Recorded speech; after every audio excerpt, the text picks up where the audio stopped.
the fear is that you have some sort of black swan event, whether it's a credit event or some sort of catastrophic natural disaster, or like massive earthquake, or man-made virus spread across the entire universe. Who knows?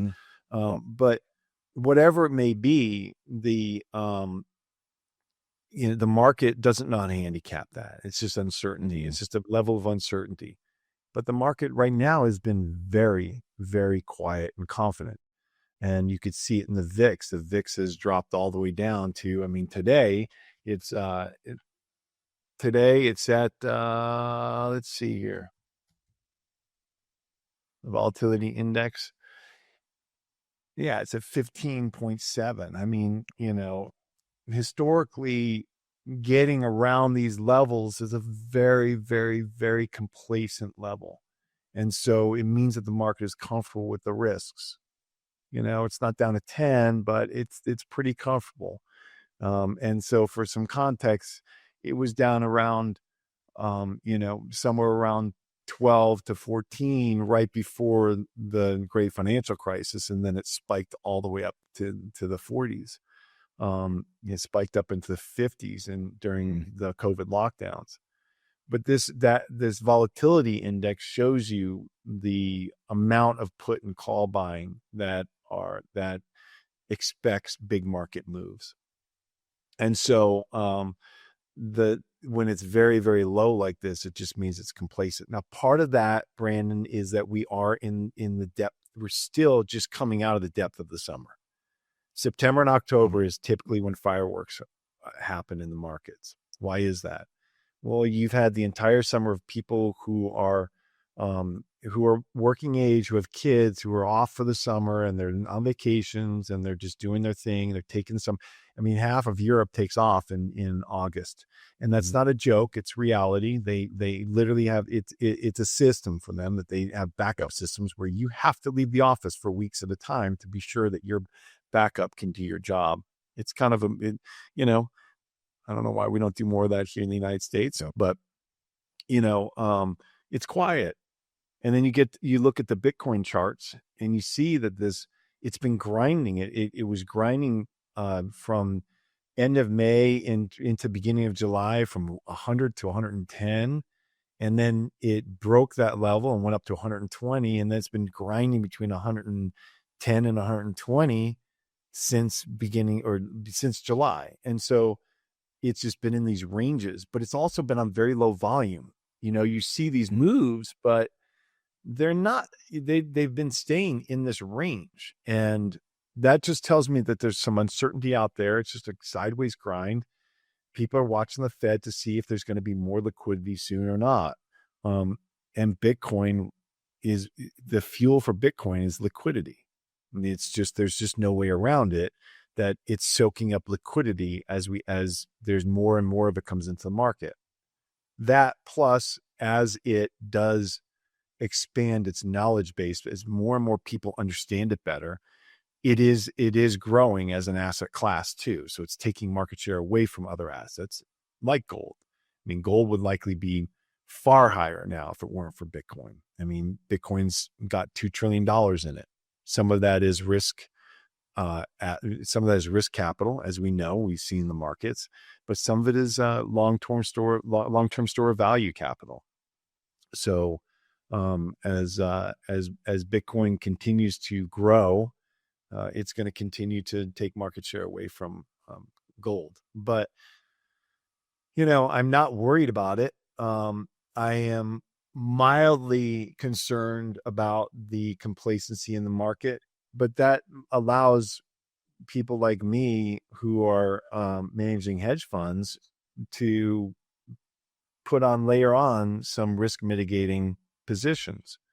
Like it's cheap to buy some insurance here. And this is when you want to buy it. You don't want to buy flood insurance when the water's creeping up to your windows.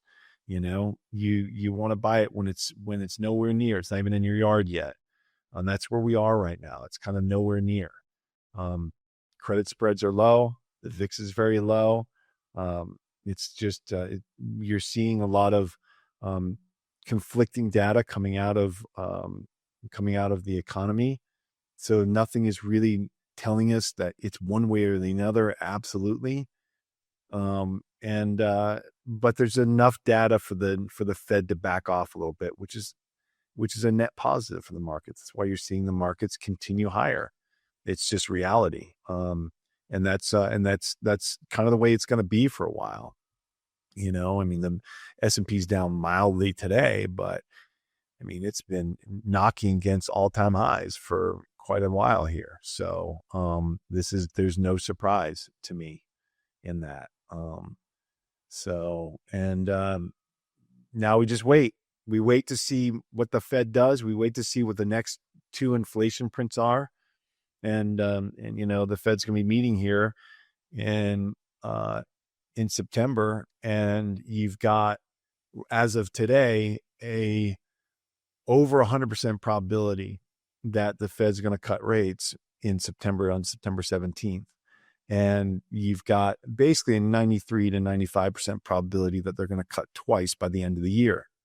And that's what the market is betting now. And that's a positive for Bitcoin, as long as it's not because of an emergency rate cut that you've got some sort of market event.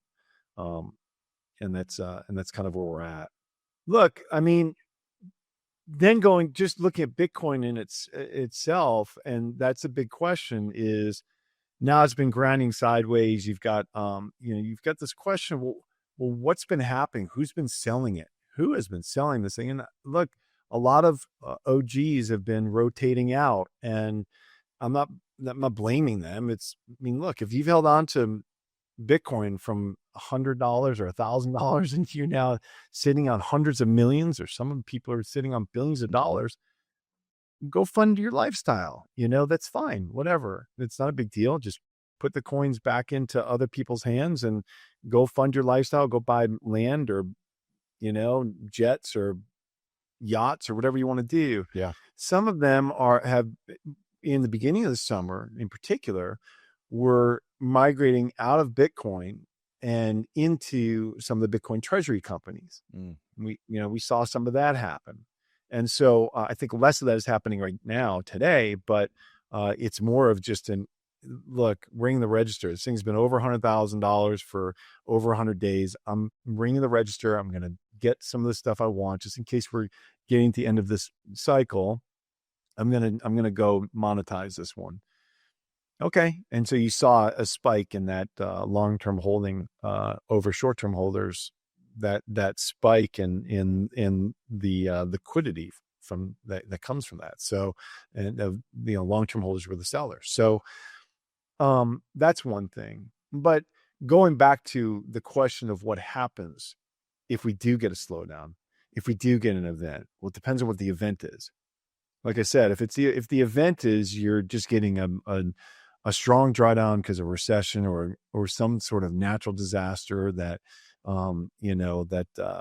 that impacts an economy greatly, then, or you get something like war or something like that, whatever it is.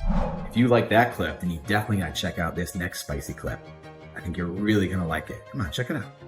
But if you want the full version, the full interview, then check that out over here. Come on, do it. I'll see you in there.